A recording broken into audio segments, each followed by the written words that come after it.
Say your name. Show your face. Leave no trace of your shame. Tears come falling.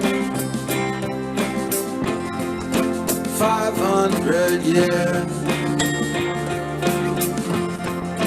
Prayers of our children.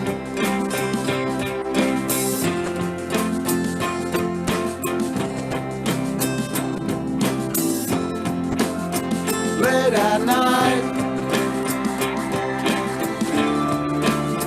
down the hall, monsters scream, roam and crawl. Don't tell no one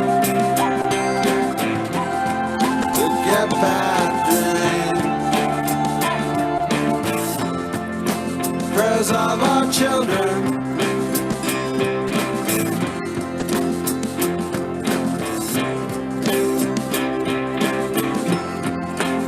Say their names. Show their faces. Leave no traces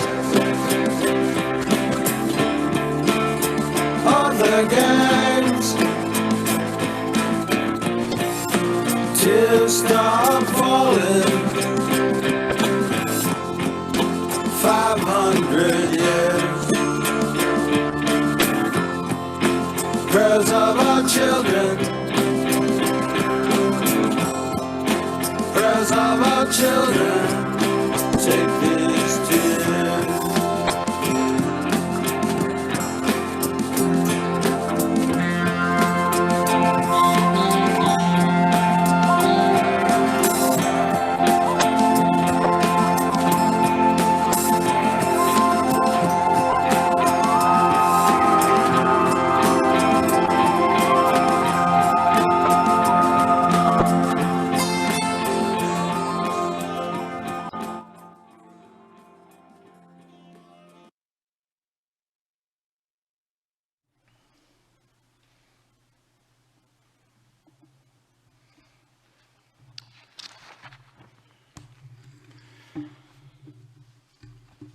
One question, because I didn't grow up in the black church.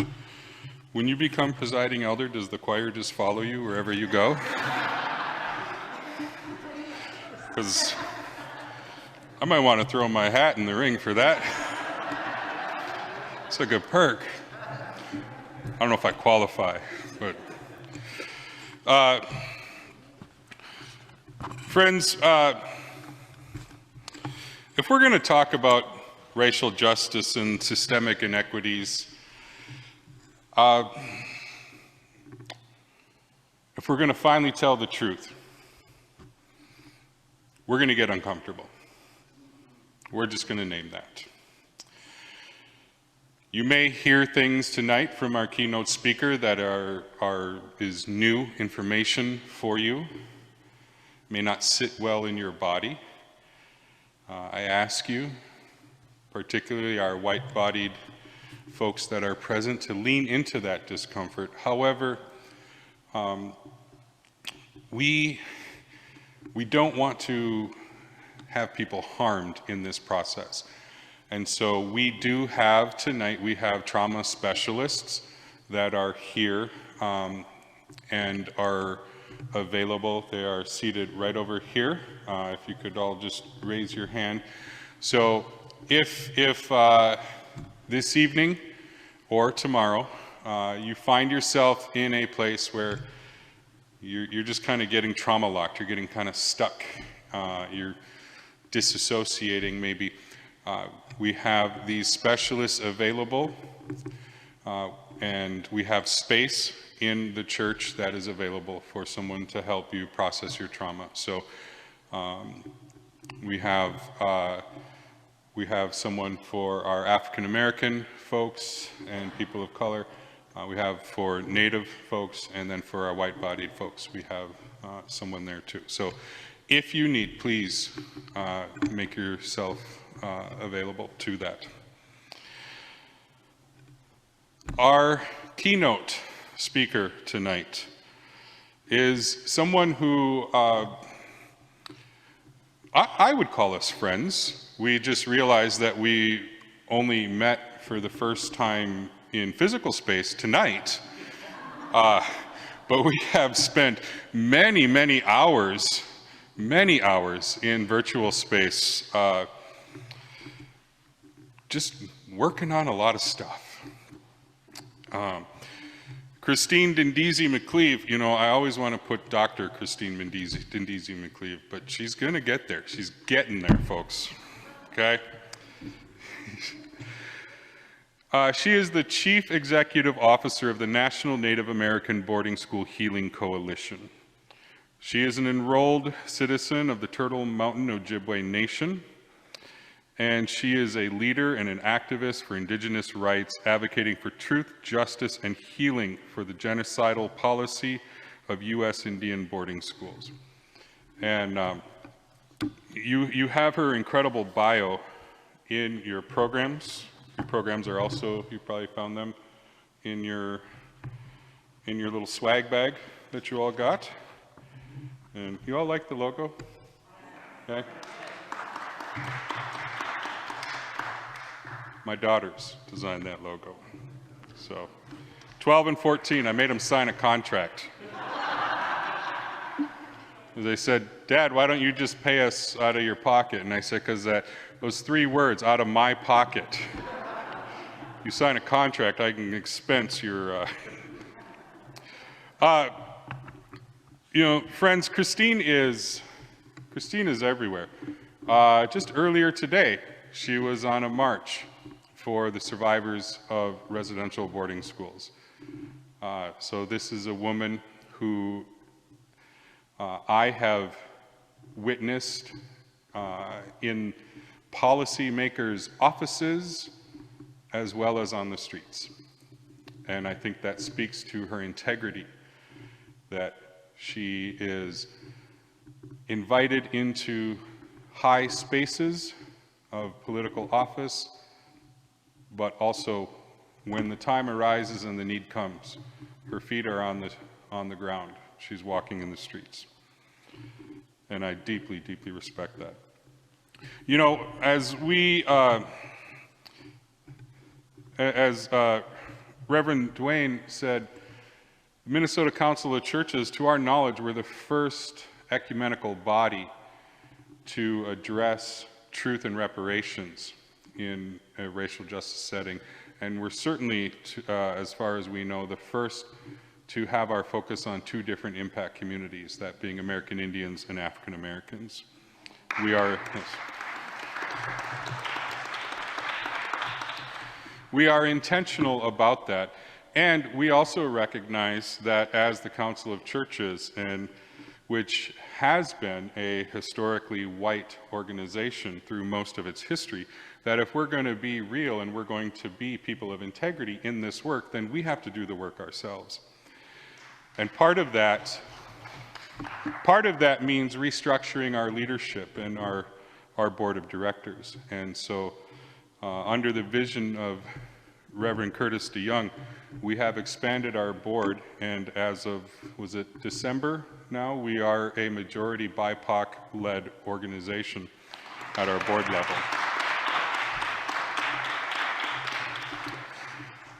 And so that meant we had all of these spaces that we could fill with incredible BIPOC people. And when Curtis came to me and said, who from the Native community should we invite to our board? Without hesitation, I said, Christine.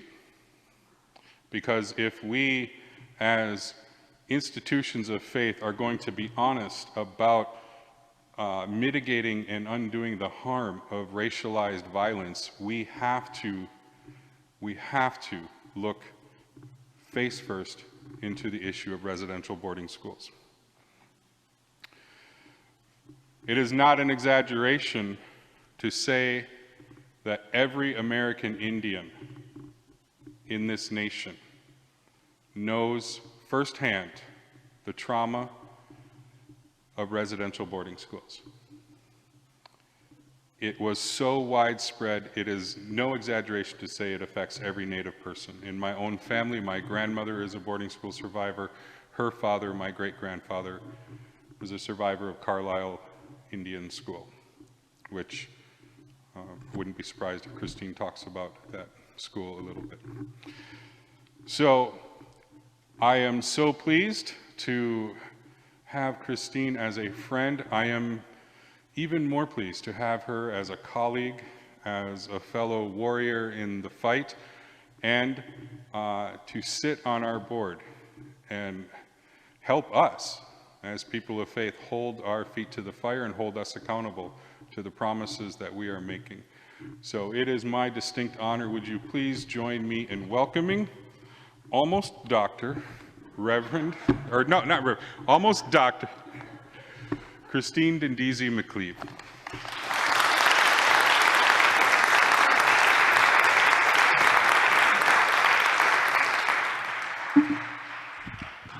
Thank you, Jim Bear. I think I am going to become a reverend too. Might as well. I'll see if I can get a choir to follow me around. Do this.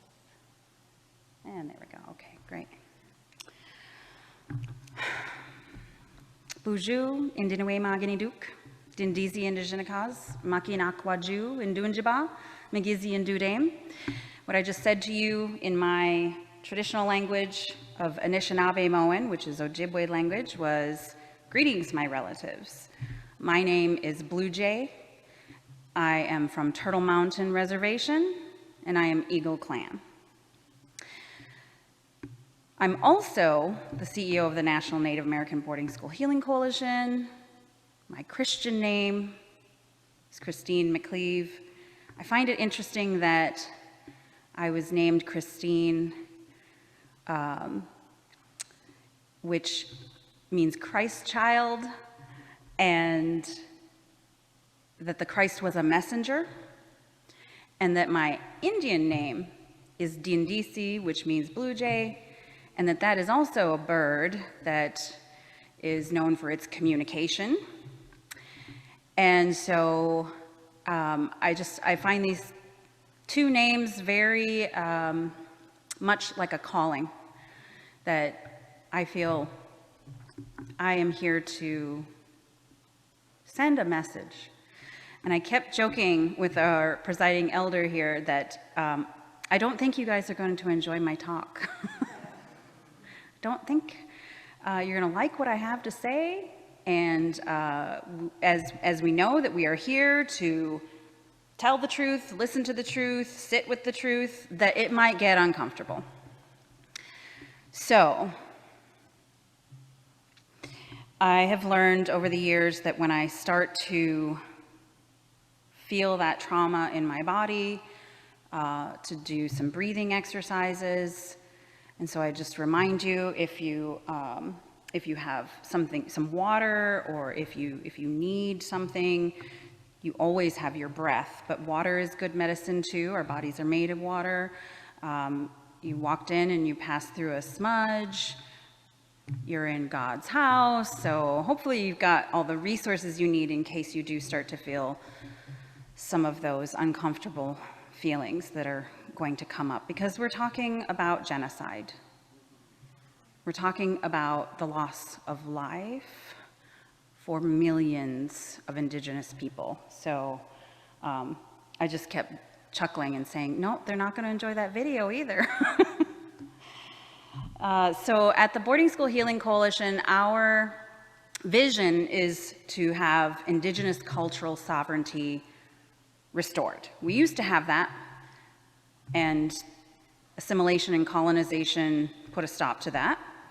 And that's our vision for the future. When our people are healed, we have that. Oh, see, we've got a little tech issue. And our mission is to lead in the pursuit of understanding and addressing the ongoing trauma that is a result of the U.S. Indian boarding school policy. It took us a few years to get to that very succinct mission statement, as any of you who've worked on mission statements might know. The first one was like a paragraph long and included some, thank you, included some information about, maybe a legal strategy, because we were started by the Native American Rights Fund, and that is the oldest 100% Native law firm in the United States. They were the first. I have to acknowledge that I am the descendant of boarding school survivors. So pictured here on the left is my grandfather, Lawrence Willett. And he attended 2 different boarding schools. First, he was sent to Marty Catholic Indian Boarding School. And then later he went to Haskell Boarding School. He received his primary education at Marty and his vocational education at Haskell. And he never talked about what happened to him at boarding school. He would simply say, "I don't want to talk about it." He would also say that he never wanted to step foot in the Catholic Church again, and he almost did not attend my uncle's wedding, which was in the Catholic Church on our reservation. So we don't know what happened to him there, but we know that it must have been a negative experience for him to say those things. And unfortunately, he passed away when I was a teenager, and so I never got to ask him. But as I grew older, I started asking my mom, my aunts and uncles, other family members, if maybe he had told them, and that was all the information I could get. He would say he didn't want to talk about it, didn't want to go to the church. It was after I started working for the Boarding School Healing Coalition, and I kept asking my family about my grandfather's boarding school experience because I wanted to try to find his records, his school records. It was then that my uncle shared that my great-grandfather, so his father, went to Carlisle Indian Boarding School.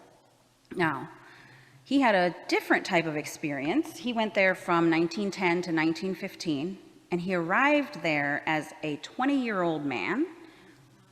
So he was not a child, and he was recruited by Pop Warner to play football for the Carlisle Indian team.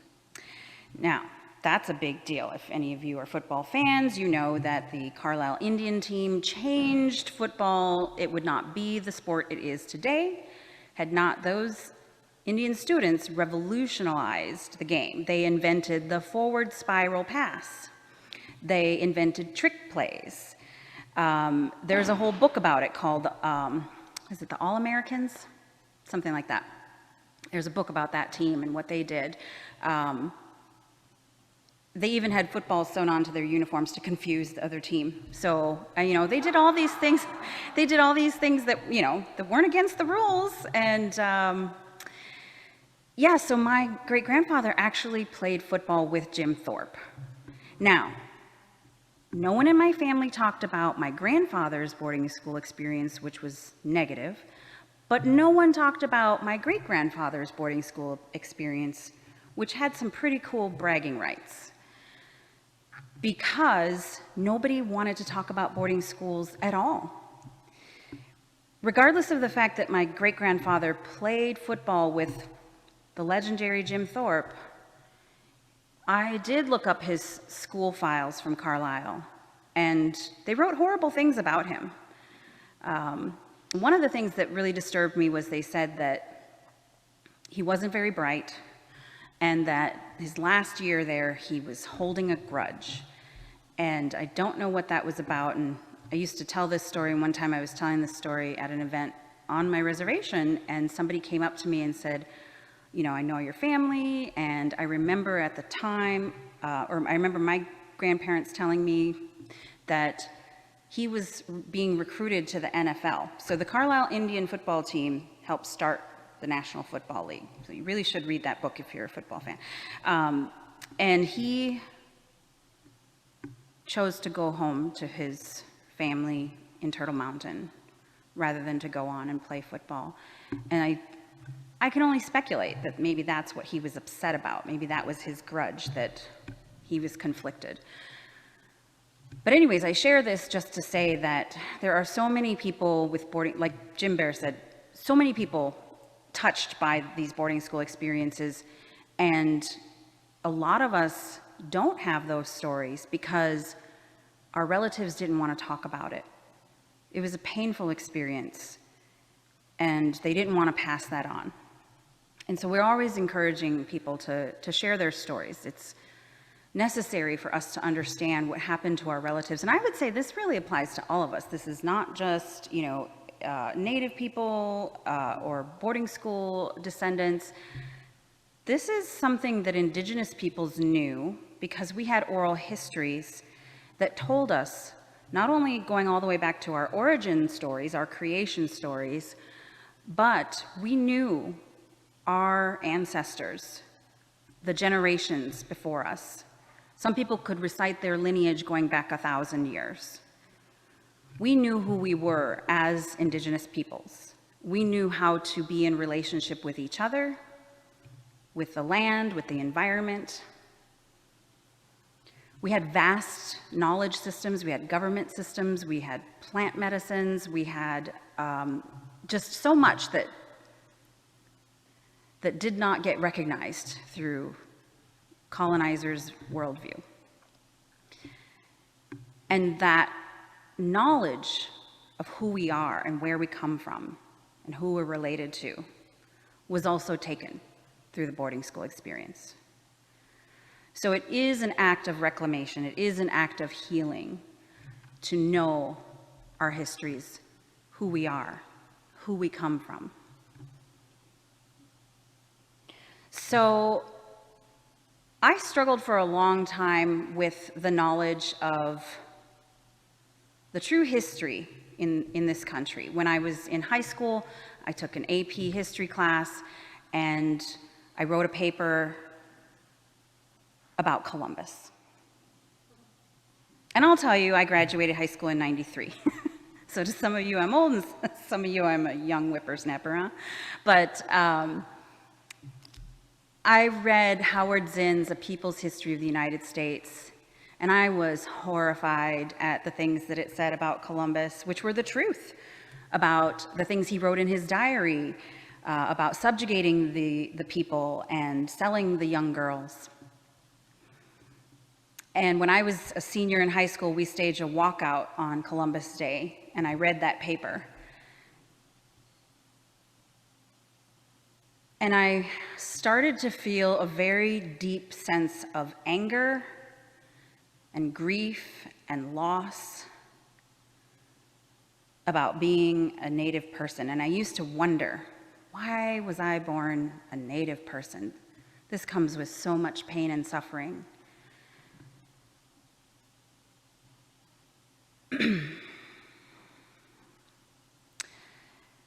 It took another 15 or so years for me to finish my bachelor's degree. In my 20s, I dealt with a lot of my family's historical trauma, how it manifested itself in my life, how it affected the way I showed up for my son, who I had when I was 22. Interestingly, what we now know is that what the boarding schools did was the effects of that were passed down through generations. And as they removed children and set them in these schools, they eventually evolved into the Indian Adoption Project. Now, this is probably later in my slides, but it came up now, so I'm telling you now. And they placed these children directly into white homes because it was cheaper, it was more efficient. And so my great-grandfather and my grandfather went to boarding schools, right? So that's 2 generations. And then my mother, although she didn't go to a boarding school, she was sent to live with another family when she was young on the reservation, but she was not raised by my grandparents. And then when she got pregnant with me, she was sent to an unwed mother's home and told to give me up for adoption. And so when I had my first child, I struggled. I thought, God, I thought my mom was such a terrible mother, and here I am, I don't know how to be a good mother. I thought I could do a better job, but I did not have the parenting skills. And I certainly didn't have any traditional teachings to help me. And I ended up giving custody of my son to his father. So that was 5 generations of child removal. Basically, the message that had been passed down from boarding schools was, your children are better off being raised by someone else. And so, later I did get custody of my son back. And I was doing my master's degree in leadership, and I just couldn't bring myself to do the thesis on 360-degree feedback on leadership development or something very corporate, because I was working in a corporate environment. And I transitioned, and I decided that I actually left that corporate job. I resigned, and I really was at a low point in my life, which is often when we have breakthroughs, right? And I decided that I wanted to do my research exploring this tension that I had had for my whole life around being raised Catholic, but being Native and knowing what the church on the whole as an institution had done to Indigenous peoples. And there I was in my mid-30s still wrestling with that. And so I did lean into it, and I did this research. So I hate reading this because nowadays I'm like, oh, I should have wrote a better title.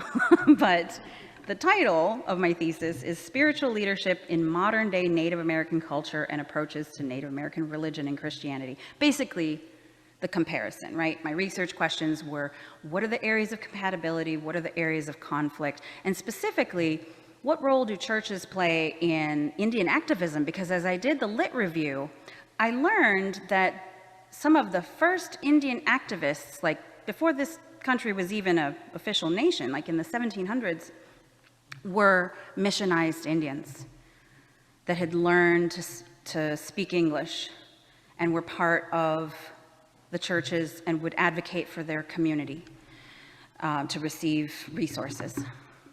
And so I found that very interesting. And essentially, the results of my qualitative study were that the current practices of Native Americans today falls along a spectrum.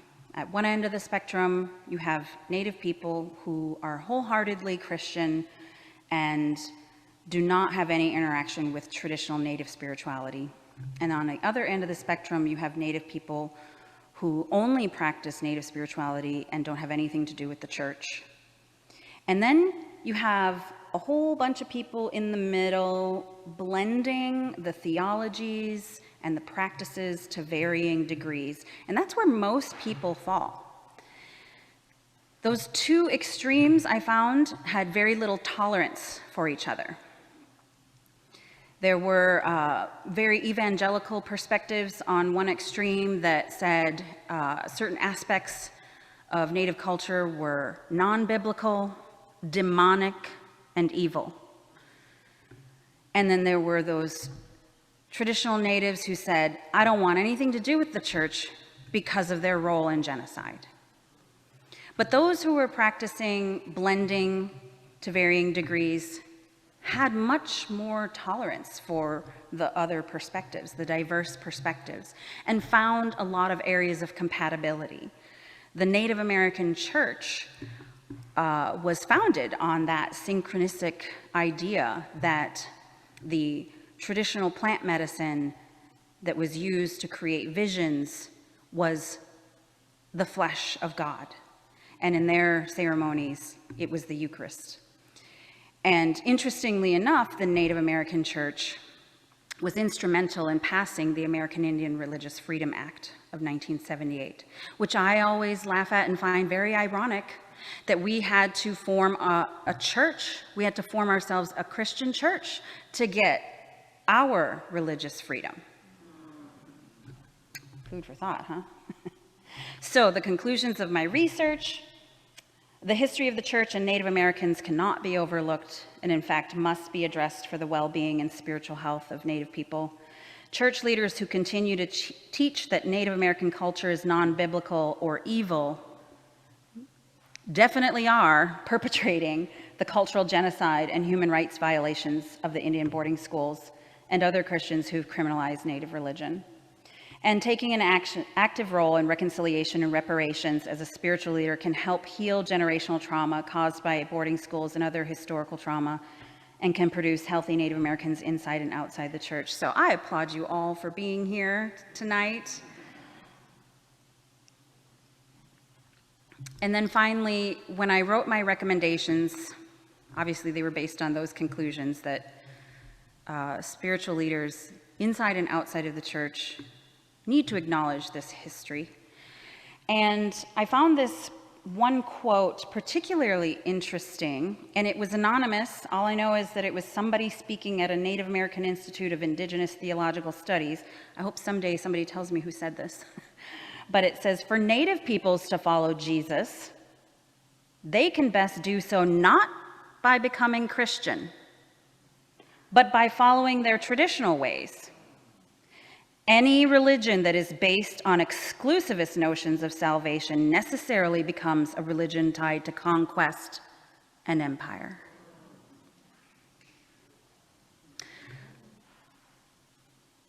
So Jim Bear was saying, you know, I'm going to be a doctor someday because I'm currently a doctoral student, and I just started this semester, so I appreciate your enthusiasm saying I'm almost a doctor. But I'm enrolled in the Indigenous Studies program at University of Alaska Fairbanks, taking it online so I don't have to move to Alaska. And one of my classes this semester is Indigenous Knowledge Systems, and we began by talking about colonization and empire. Now, a lot of times, I think we've become pretty comfortable with the term colonization, at least I am. I mean, I think it's used a lot more commonly now. And I think a lot of people in this country who are not Native are willing to accept that, yes, Indigenous people were colonized, that this country was colonized, and colonization took place all around the world, right? So we all are on the same page there. But then when you take it a step further and you say it was tied to empire, not everyone can take that next step in acknowledging that, but it's the truth. When we look at the doctrine of discovery, that papal bull that says, if you encounter lands that are inhabited by non-Christian people, you can claim that land for the cross and the crown.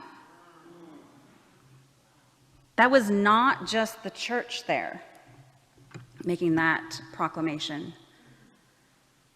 That was definitely tied to empire of those European countries that were competing against each other for riches and wealth and control. So we have to acknowledge that these things are tied. There's lots of examples throughout the history of all the churches where we see empire being spread in the name of God.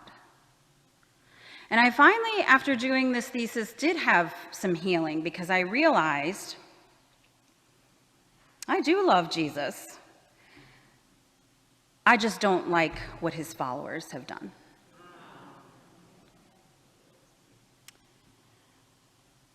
So I'm going to fly through this a little bit more quickly than I intended because that opening was, I don't know, divinely inspired? No. It wasn't what I had planned on saying, but it was what came to my mind. So I'm going to give you a quick lesson in Indian boarding school history, the impacts, and the healing that's going on. And we start out looking at historical trauma. That is a term that was coined by Dr. Maria Yellowhorse Braveheart. And the definition, she came to speak at our 2018 conference. She was our keynote, and she said, oh, I feel like I mislabeled this term. Everybody thinks historical trauma is in the past. I should have named it something different. Because the definition says the cumulative emotional and psychological wounding over one's lifetime and from generation to generation following loss of lives, land, and vital aspects of culture. So my historical trauma includes not only what happened to my mother, my grandfather, my great-grandfather, all my ancestors, but what happened in my lifetime too. And so when you look at the DSM manual of diagnoses for mental health professionals, you know, they have one for post-traumatic stress disorder. They have one for, you know, certain just trauma, right? They don't have one for historical trauma. And so I'm not ashamed to tell you, I've been to years of counseling and therapy, and I've talked to multiple therapists about this issue. And I remember one saying, well, I think what you have that's in the DSM manual is called complex trauma. In other words, I have layers of trauma.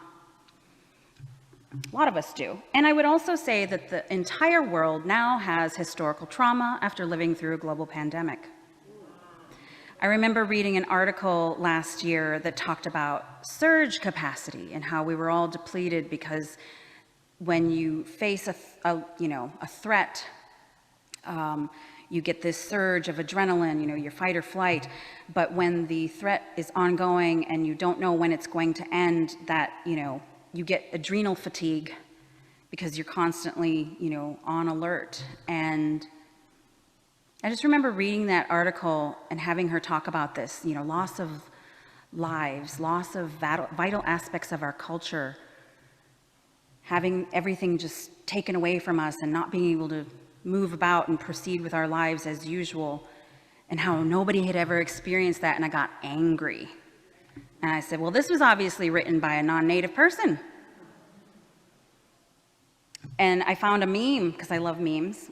I found a meme on social media that was making fun of this fact that said, you know, everybody freaking out about the pandemic and, you know, civil uprisings and this and that.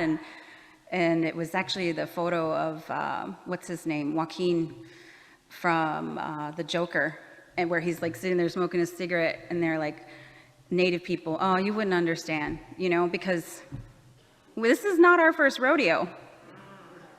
Welcome to our world. Okay, so now we've got the term historical trauma, and there's this phenomenon where Western science validates what indigenous peoples know and what we have known for millennia. But we call epigenetics blood memory. We know that things are passed down through your DNA. But Dr. Rachel Yehuda did a Western science study to prove it with empirical data that and she found that the survivors of the Holocaust were passing PTSD down to their children. So she reproduced the study and looked at women who were pregnant and present at the 9/11 attacks, and those children who experienced it in utero later had the same genetic markers as somebody with PTSD. And she did it one last time. The third one was with war veterans, and same thing. Their children had PTSD from their experiences. So now we have the proof, because some people didn't want to believe indigenous peoples, and it's called epigenetics. We also know from the ACEs study, which stands for Adverse Childhood Experiences, which was done back in the 80s and on a largely upper middle class white group of respondents or surveys, participants. And what they found was that out of 10 ACEs, 10 adverse childhood experiences that they listed, if someone suffered 4 or more of those as a child, that when they grew up, they were more likely to have negative health outcomes as an adult. And those included mental health issues, chemical dependency, heart disease, diabetes, and early death. So that's an interesting study, why the childhood experiences would cause things like diabetes or heart disease in adulthood. And it's because when a child's brain is still developing and it experiences trauma, it changes some wiring and some neurobiology. That's also the other class I'm taking this semester, which is fascinating. So it rewires the child's brain. And we know that this trauma then manifests itself in autoimmune diseases in adulthood. Okay, some of them are behavioral, like the addictions, right? But some of them are literally the nervous system has been damaged. Now think about this for a second. Native Americans have so many disparities. We're winning in all the categories. We're winning all the negative categories, right? Suicide, poverty, low educational attainment, diseases, suicide, violence. Why? We didn't do that to ourselves. The government stole our children, traumatized them, and here we are. I'm not angry at you because you're here listening to me, but I'm angry because so many people don't understand that. So many people in this country have not heard the truth. We've been telling lies about the origins of this country, about what happened to the indigenous people, about slavery, about institutional racism. There's a painting in the hallway out there, that depicts a Thanksgiving scene. We know that is a lie. That's the fable of Thanksgiving, the Pilgrims and the Indians sitting down to eat. They did have a feast. But then later, they massacred those Indians. Why don't we tell that part of the story? Well, that's rhetorical, right? Why don't we tell the truth about genocide in this country? Because people have things they will lose. It's tied to empire and control and money and land. So after a child is taken to boarding school and they grow up, and as an adult they have these issues, they produce an environment, even if their children don't go to boarding school, where that child will likely suffer those childhood traumas and grow up to have ACEs, and the cycle continues, and that's the intergenerational portion of the trauma. But the good news is, I love this quote by Kazu Haga, if we carry intergenerational trauma, and we do, then we also carry intergenerational wisdom. It's in our DNA. And I like to add, because I'm Indigenous and this is our beliefs, that our ancestors are with us and providing us that strength to get through this. So Dr. Yellowhorse Braveheart also came up with 4 easy steps to heal your trauma. I like to make fun of that because it's messy, it's not linear, it takes a lifetime, it's probably never really done, but for the sake of having a nice framework, this one makes a lot of sense to me.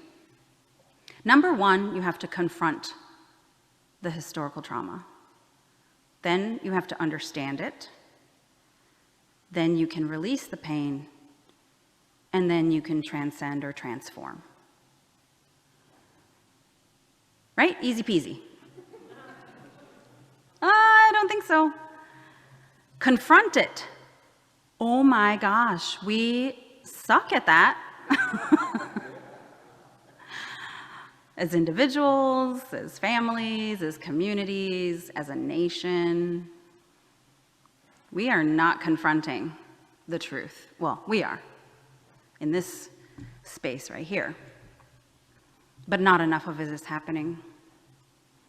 And until we do that, we can't heal, we can't change, we can't move forward. We'll be stuck repeating the past. Because only when we confront it can we begin to understand it.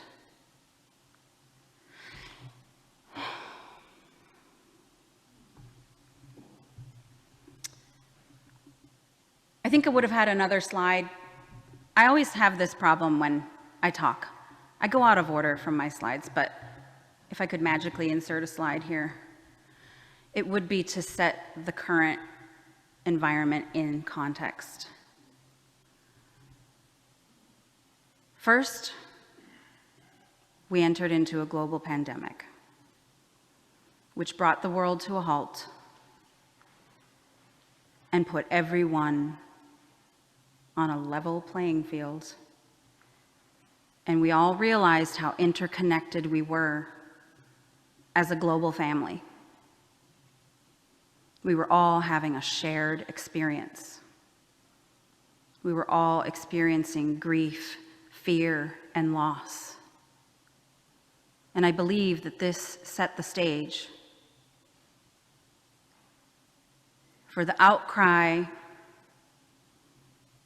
that happened after the murder of George Floyd. It was like a perfect storm. Sadly, how many African Americans had been murdered by the police prior to George that did not spur a civil uprising or a global movement? To see how it rippled outside of Minneapolis, across the nation, and around the world was a powerful moment. And then the response to say, we have to change. Society has to change. We need to look at the institutional racism. We need to look at how to advance racial justice and racial equity. And a lot of us who had been doing this work for a long time were like, yeah, good, yes, come. But so many more people were just awakening. And that couldn't have happened if it wasn't for COVID. I don't know why. I just know it's a fact. So then, yeah, I'm going way out of order for my slides, so just forgive me. Right before the pandemic in February of 2020, I was in Washington, D.C. for the National Congress of American Indians, and I had a meeting with then Representative Deborah Haaland and told her about our coalition, told her about our work, said we need a truth commission on Indian boarding schools, and in September of 2020, she introduced a bill for a Truth and Healing Commission on boarding schools. Again, that would not have happened had it not been for the Black Lives Matter movement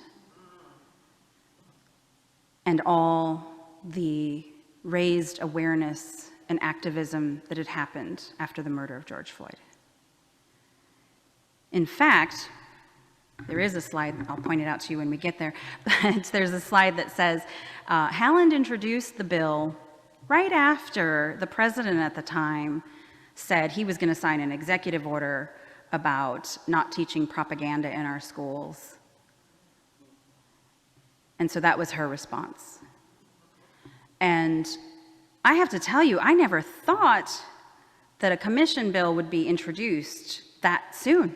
I mean, the coalition was formed in 2012, and people had been doing this work for decades. And we thought we had a lot more time.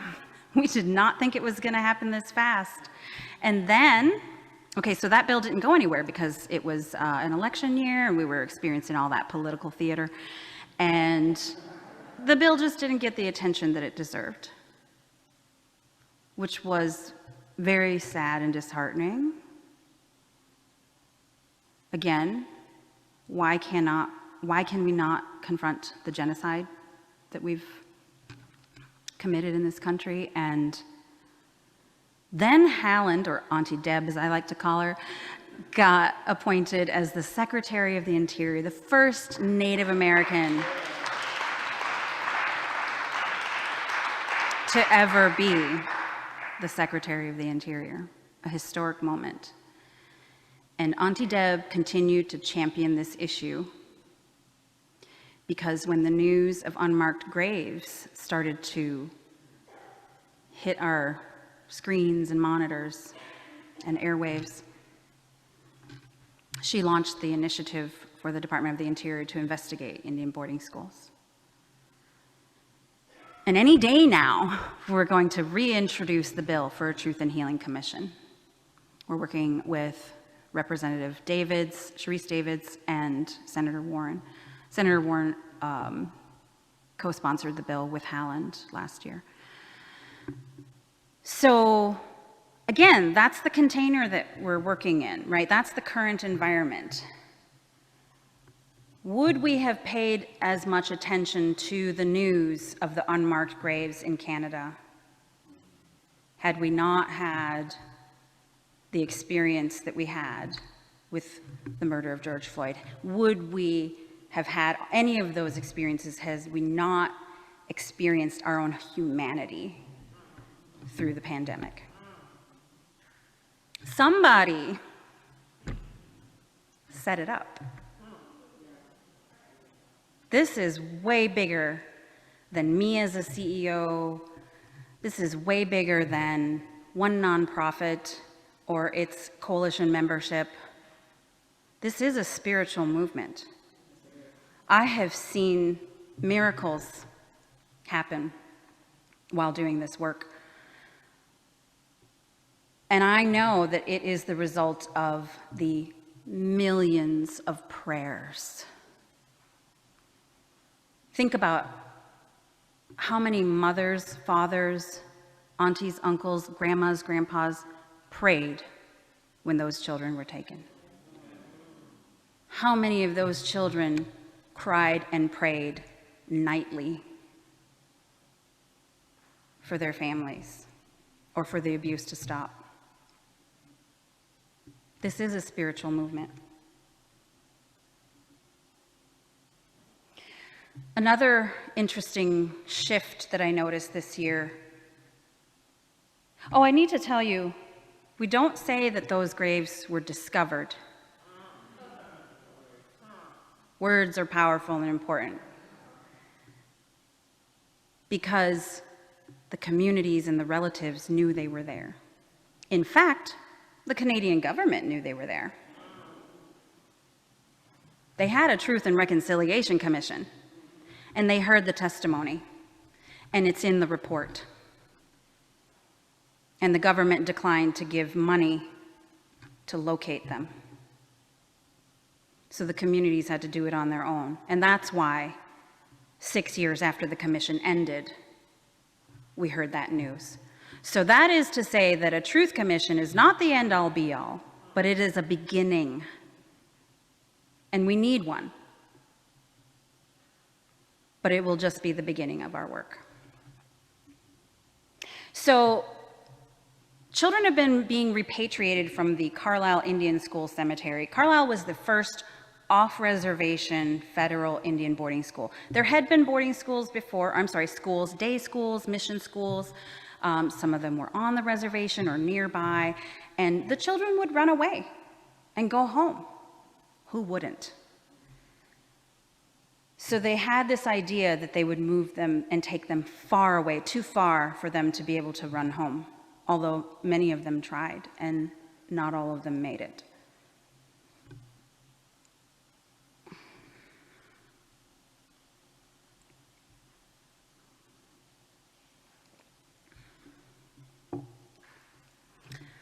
So Carlisle was, I took out the slides, but Carlisle was started by a military man named Pratt, and he's the one who coined the term, kill the Indian, save the man.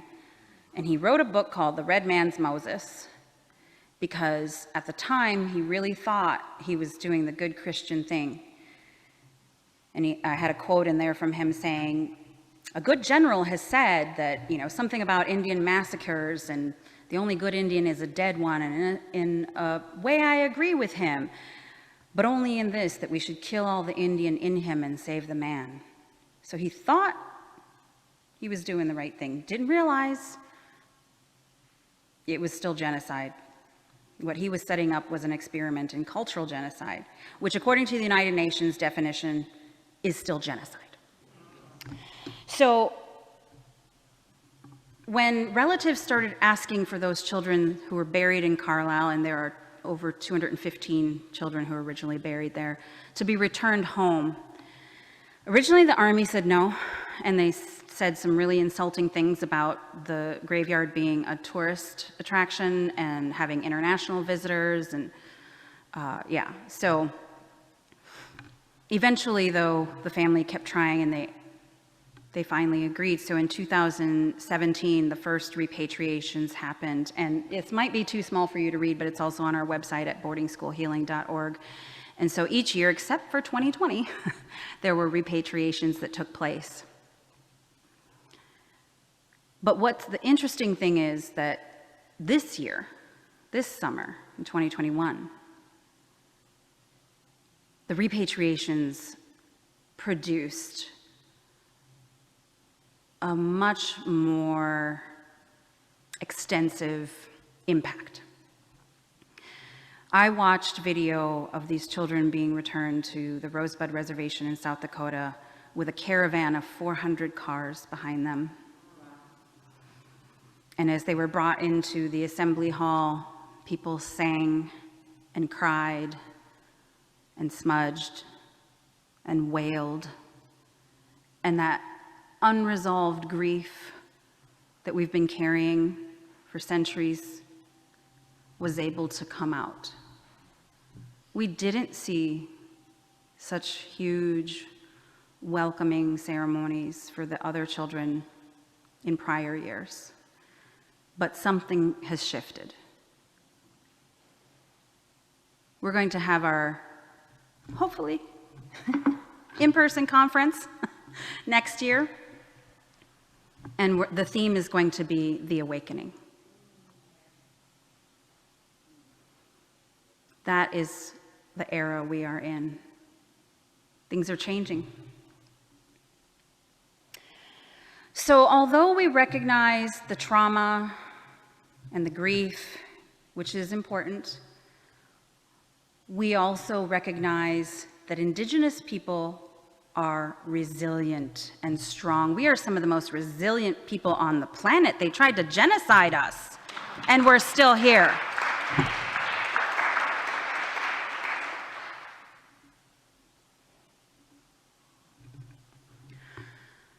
So if we acknowledge the pain and we acknowledge that we are resilient peoples and we seek justice as we tell the truth, what does that look like?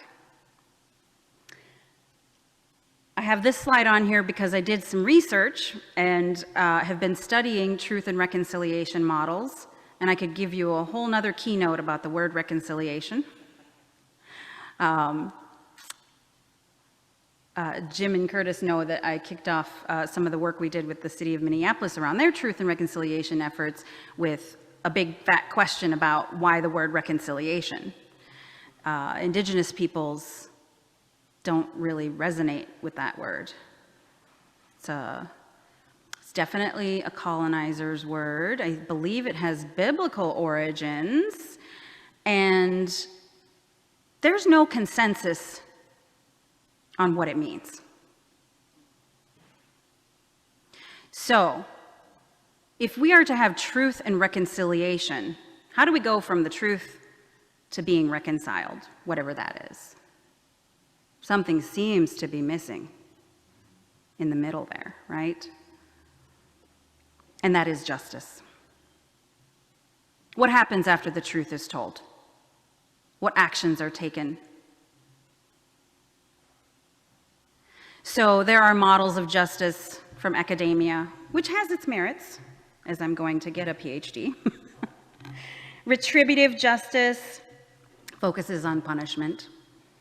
Restorative justice goes a little further to try and I guess, reconcile people to each other, right? Perpetrator and victim. Transitional justice is what academia is really focusing on now.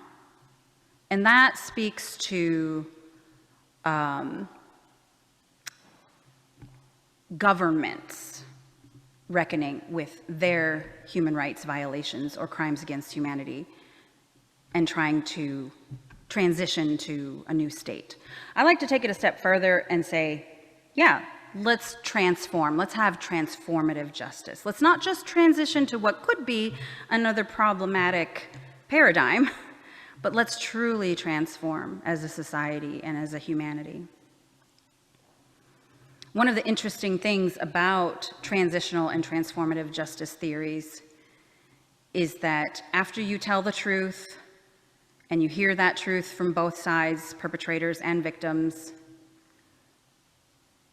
and you make reparations, try to repair the damage either with redress, monetary values, or by actually fixing what was broken, the most important step is the promise not to repeat the harms. Because although there was a lot of legislation in the 70s that changed the way Indian boarding schools run, and there are still Indian boarding schools today, there's 73 of them open across the country today. They now promote language and culture because of the self-determination era. We had to have special legislation to protect our children from being removed through the Indian Child Welfare Act, to protect our religious freedoms, to say we wanted to protect our languages. We needed special laws to reverse the government's initial policies to prohibit our language and culture and take our children. So although boarding schools are different today, our children are still being targeted and they are still being removed. But now it's through the foster care system. And the Indian Child Welfare Act is under attack. People are trying to have it ruled unconstitutional, saying it's race-based, but it's not. We have political status. I'm a dual citizen of the United States and of my tribal nation. These acts of legislation are not race-based. They are based on a political identity of sovereigns living in this country. So yes, our children are still being removed. They are represented at higher rates per capita than any other ethnicity across the country, no matter what county you check the stats on. In Alaska, Alaska Natives are 25% of the population, but Alaska Native children are 50% of the children in the foster care system. I can't remember what the stats are here in Minnesota. I want to say we're like 2% of the population and we're 19% of the kids in foster care, but I'm not sure if that's exactly right. But I know there's a disparity there. So the harm is still ongoing. And the efforts to attack ICWA are now being bolstered by big oil companies. What do they have to do with Indian children? Well, if they can get ICWA declared unconstitutional, then all the other Indian legislation falls with it. And then guess what big oil gets access to? Our lands. It's always been about the land. The boarding schools were the United States' most effective tactic in their strategy to get our lands. Because right after the initial policies to establish boarding schools, we had the Dawes Act, which broke up our lands, and we lost 90 million acres of what had been promised in the treaties, 2/3 of our land base. We are in a new era. Now we've got the land back movement. Anybody watch Reservation Dogs on Hulu? One of my favorite scenes is the couple driving in the car and they go, "What's that mean, land back?" You suppose they want all of it back or just some of it?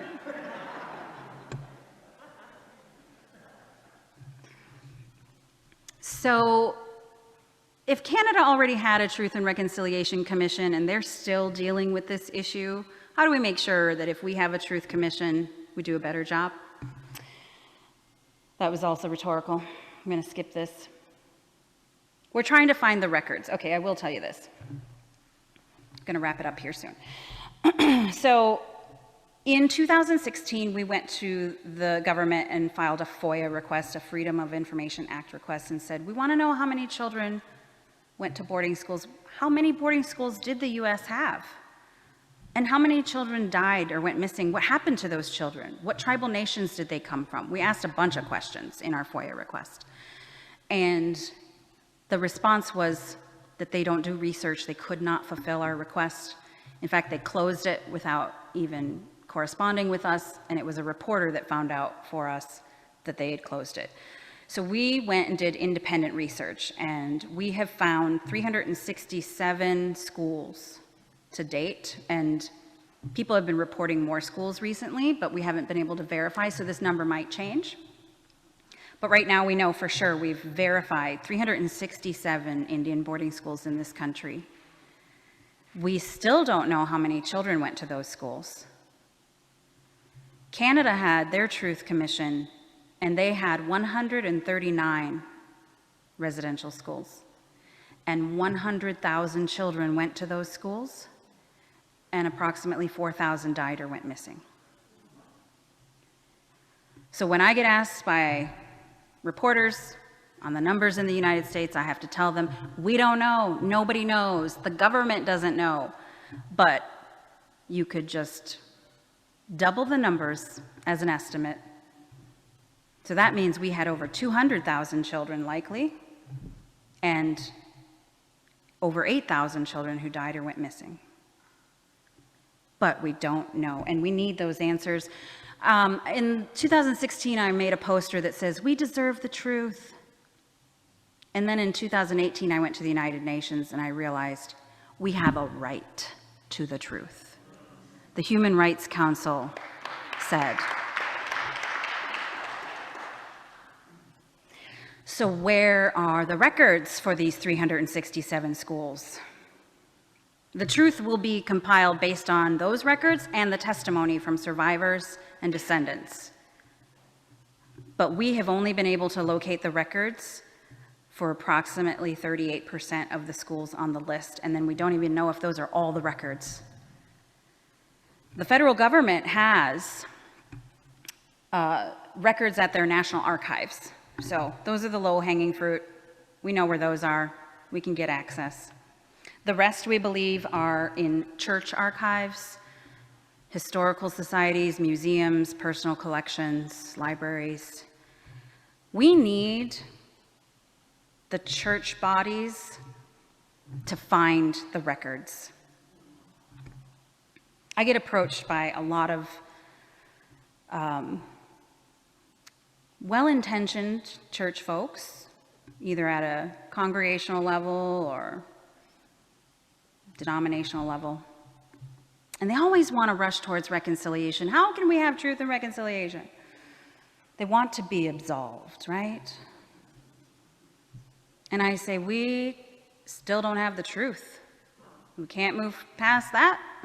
We don't have the truth. Find your records. Bring forth your records. Okay, here's the slides. Yeah, the timing of the bill's introduction was intentional. That patriotic education plagued with racism, right? So the investigation from Auntie Deb is focusing on boarding school sites and cemeteries and potentially unmarked graves. Her report is due April of 2022. That's not enough time. 367 schools. We've been working on this for 10 years, and granted, the federal government has a few more resources than we do, but this is too big. It's not going to be wrapped up by April. I can tell you that the report is going to say more investigation is needed. What a truth commission would do is build on that. What the Interior is not doing is collecting testimony. In Canada, they did regional hearings where they had survivors and descendants come and share their testimony. And one of our board members was an honorary witness, and I just remember hearing her stories. They had options for whether survivors wanted to stand in front of a large assembly and talk at a microphone, or if they wanted to go into a private room, if they wanted it to be recorded or anonymous. They took great measures to care for people because they knew they were going to be triggering people's trauma. They had counselors, clergy, and traditional healers available for people. As a coalition, we just don't have the resources to do that, so we haven't been able to collect widespread testimony. But boarding school survivors are usually elders, and they're aging and they're passing on. So there is urgency to collecting their stories and honoring their memories and their experiences. The bill that we helped draft this summer that should be introduced any day, like I said, we're just waiting on the legislators, will be for a 5-year commission. Now, last year when that bill got introduced, Hallen sent us the draft and it said an 18-month commission. And we said, that's not enough. Canada had 5 years and they had half as many schools. We want 5 years. And she said, they're just not going to go for it. The bill's not going to pass. We negotiated up to, I think they gave us 3 years. We had to fight hard for that. They were like 2 years, and we were like, no, 3. So I think we ended up getting it introduced for 3 years. Now people understand, yes, this has to be a 5-year commission. Yeah, here we go. So I did cover a lot of this already. I guess I just want to focus a little bit on the other things that the coalition is doing besides. We are working with the Department of the Interior, sharing our research. I did tell them, by the way, hey, you know what? We filed a FOIA request and we asked y'all for this information and now you want it from us. Okay, well, let's just have a moment to acknowledge that and then, okay, we'll help you. We'll share our research with you because we want the investigation to yield results. But that was a bit of an irony there. So we are having a virtual summit in November. We had a virtual summit last year. It was a 1-day summit. We're expanding it to a 2-day summit this year. And I would encourage you all to join in on that, where we will have a panel of boarding school survivors. And we will also hear, hopefully, from some legislators on the introduction of that bill. We also are working with the University of Minnesota to produce an academic study with empirical data, because lots of people find value in that, rather than just our anecdotal data from people's stories. So we've got a survey, an anonymous survey asking people about Indian child removal through adoption, foster care, and boarding schools. We're aiming for 1,000 respondents, and we're very close. So we'll be closing the survey soon, and then my hope is in 2022 we publish that report. The interesting thing is that we partnered with these academics at the university, and they did identify us as the community partner, right? Because they don't have the PhD credentials. They are really trying to honor our indigenous wisdom and letting us lead the study. So we formulated the survey to not only ask about the potentially traumatic experiences that were had, but also asking people about healing. So I'm really excited to dig into the data on that and share that with people on how we are healing and moving forward. We also created a scholarship for descendants of boarding school survivors this past year, and right now we are matching donations for those scholarships. So if you're interested in having your dollars doubled, go to boardingschoolhealing.org and donate. One of the things that we find very important in the whole context of decolonization and re-indigenizing things when it comes to interactions with tribal nations and indigenous people is that there are a few different concepts that have to be acknowledged and followed. One is tribal data sovereignty, because traditionally academics would come into Native communities, and on the whole academia is pretty extractive and very self-centered on the researcher trying to make a name for themselves. And so tribal data sovereignty, first, tribal sovereignty is the inherent authority of indigenous tribes to govern themselves. And data sovereignty is tribal data sovereignty is the right of indigenous peoples and nations to govern the collection, ownership, and application of their own data. So when we're doing work with tribal nations, we follow tribal data sovereignty. And when we talk about our vision to restore our indigenous cultural sovereignty, that includes the right to set the terms of healing and reconciliation. And you'll notice we named the bill Truth and Healing Commission, not Truth and Reconciliation.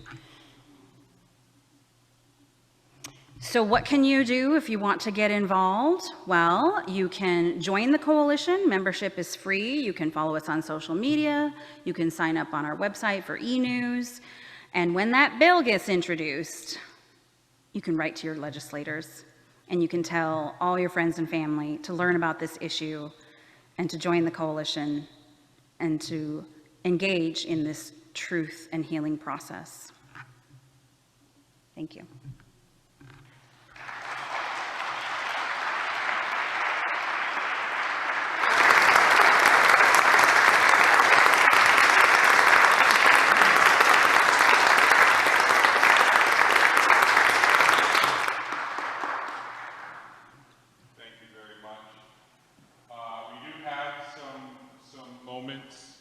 Before we close our evening for some question and answer time. So I have a floating microphone here for the room, and for our Zoom audience, we're going to ask that you would type any questions that you have into the Q&A feature. Is that correct? Type it into the Q&A feature. We have someone who is logged into the virtual world with you, monitoring that, and we will relay questions from that space. So we have some time for some Q&A, so either in the room or in the virtual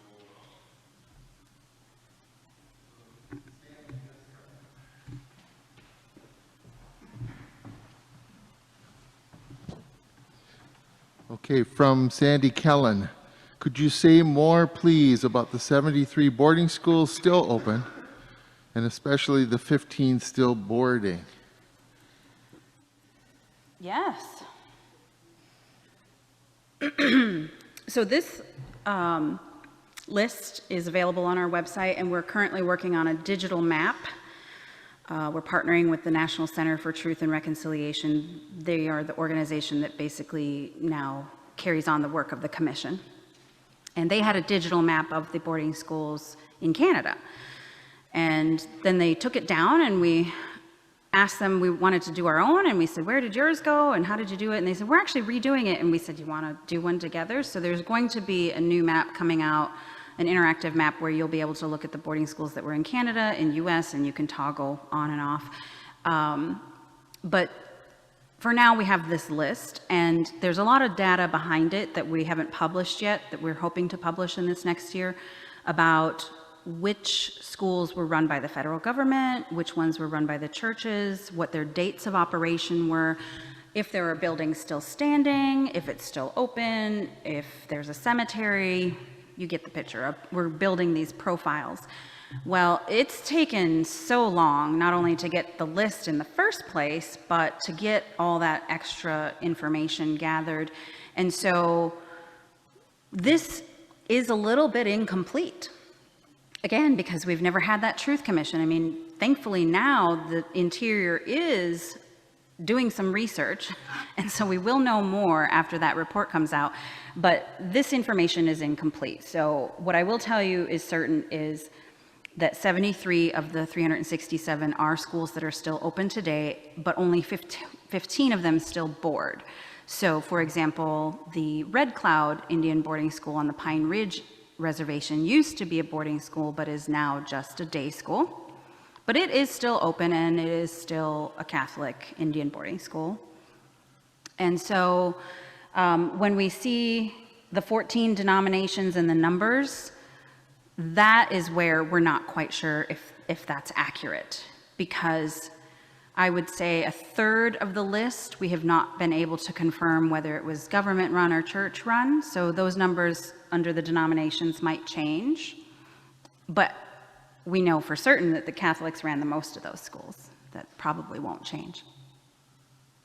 I believe there was a lady in the back who raised her hand too.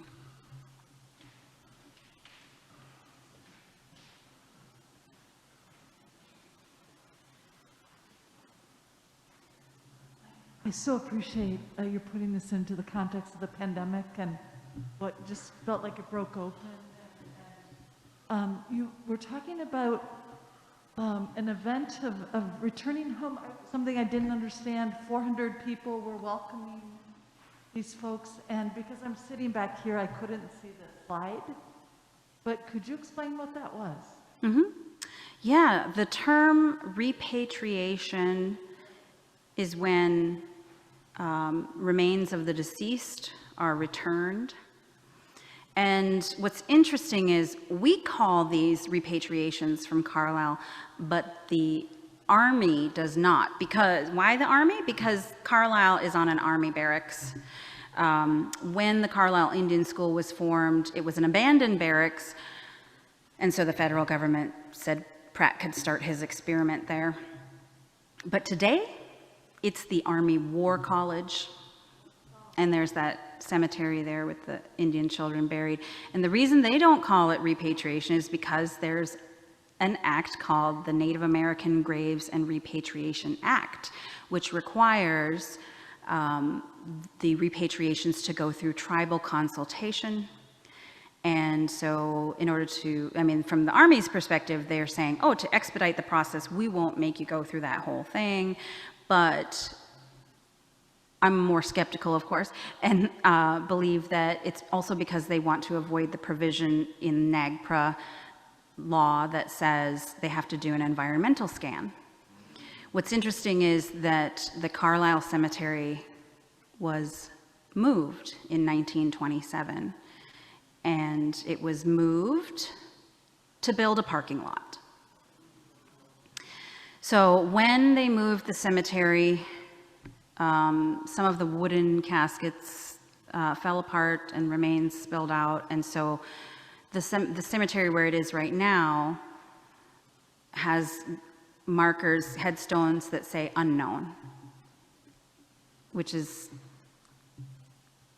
not just disrespectful, but just horrific. That why would they not know who is buried there? And it's because they moved the cemetery and they lost track of some of the remains.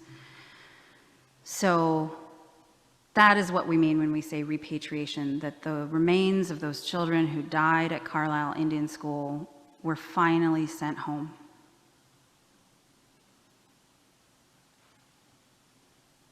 We have time for one or two more questions, either from in-house or out of house. Is there any such thing as a boarding school today that's, holistic or doing something positive, or is that an oxymoron? No, that's a good question. I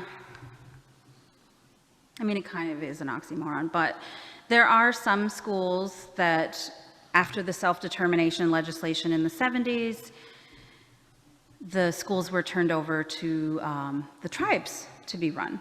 Some of them are still run by the federal government through the Bureau of Indian Affairs, Bureau of Indian Education.